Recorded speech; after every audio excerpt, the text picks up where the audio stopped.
Graça e paz, meu irmão, minha irmã, tudo bem? Eu sou o pastor José Dias, pastor metodista em Alagoinhas, Bahia, na nossa querida Rimini. E também eu quero compartilhar uma reflexão com você, seguindo os nossos irmãos e irmãs que nos antecederam nessa grande campanha nacional de jejum e oração. E o tema que me foi passado é por um reavivamento. Quando nós falamos em reavivamento, alguns impedimentos podem surgir, com certeza surgem. Um desses impedimentos é o pecado. E eu quero falar sobre essa questão nesse momento. E para isso eu quero ler Atos, capítulo 2, os versículos 37 e 38, os quais nos dizem: quando ouviram isso, ficaram muito comovidos e perguntaram a Pedro e aos demais apóstolos: que faremos, irmãos? Pedro respondeu: arrependam-se e cada um de vocês seja batizado em nome de Jesus Cristo para remissão dos pecados, e vocês receberão o dom do Espírito Santo.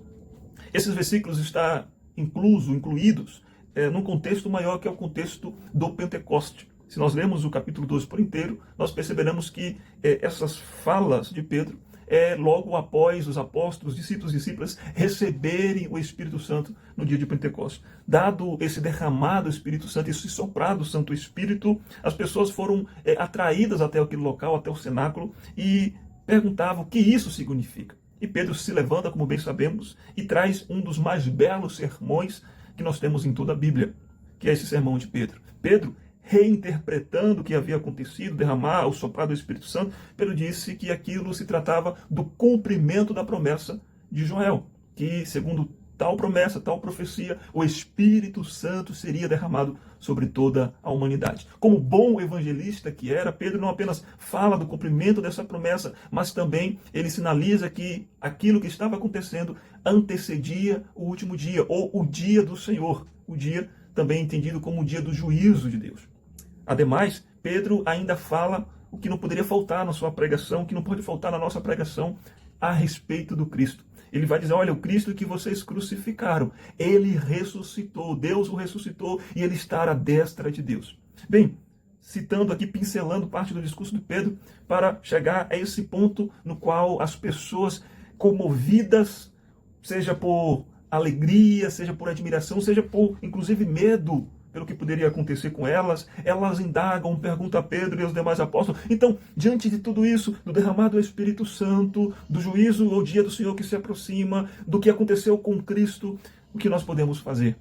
E Pedro os aconselha: arrependam-vos e sejam batizados em nome do Senhor Jesus Cristo, para que recebais o Espírito Santo. Rapidinho, eu quero citar aqui 3 bênçãos, às quais o Pedro se refere nesses versículos. A primeira é a do batismo.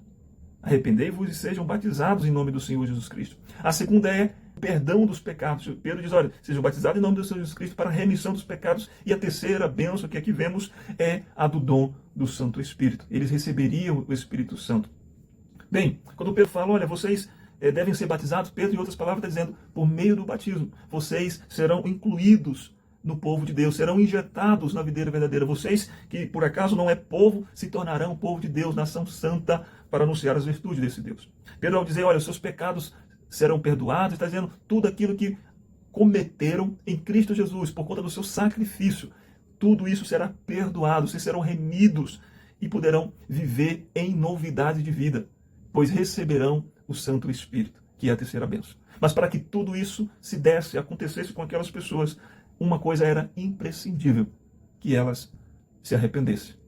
Para que nós vivenciemos esse reavivamento que buscamos nessa campanha, meu irmão, minha irmã, nós precisamos levar muito a sério o arrependimento dos nossos pecados. Embora tenhamos já confessado Cristo, embora sejamos já parte desse povo por misericórdia de Deus, nós ainda, continuamente, na nossa caminhada, precisamos reconhecer os nossos erros, nossos pecados, e arrepender-nos, ou seja, nos voltarmos para Deus. Assim fazendo, diz a palavra, que nós receberemos o dom do Espírito Santo, que nós seremos reavivados, que essa água viva que Jesus se referiu como uma fonte que em nós nasce e que jorra para a vida eterna, brotará em nossos corações. Deus tem um grande reavivamento para derramar. Basta que nós nos posicionando, como já dizia em 2 Crônicas: se o meu povo, que se chama pelo meu nome, se arrepender. É tempo de arrependimento, pois o tempo de reavivamento chegará nas nossas vidas.